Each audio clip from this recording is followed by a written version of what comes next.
Since the collapse of the Silicon Valley Bank on Friday, well, many of you may be wondering, is my money safe? On Twitter, many users have expressed their concern on whether they should withdraw their assets as a precaution. For example, this Twitter user said, "We all need to pull everything from our bank accounts to keep our money safe.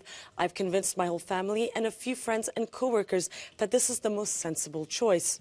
Another person wondered whether the failure of the Silicon Valley Bank signaled any risk to European bank customers.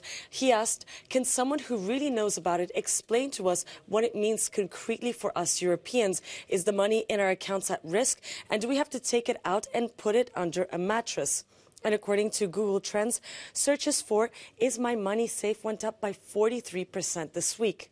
So the good news is that since the 2008 financial crisis, well, countries have put in place regulations to protect the money that people have in their bank accounts. Let's take a look at how different countries compare.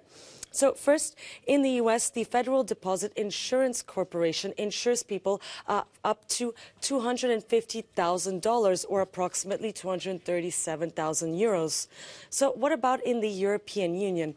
Well, due to EU legislation, all countries within the bloc are obliged to set at least one deposit protection scheme on a national level.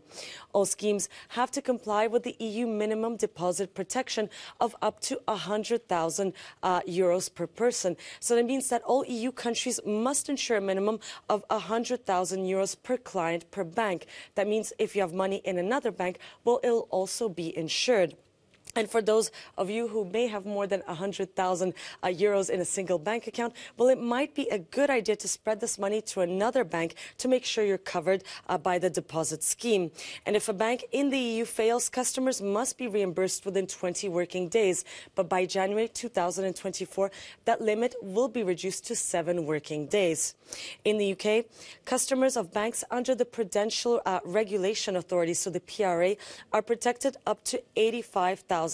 That's approximately 97,000 euros.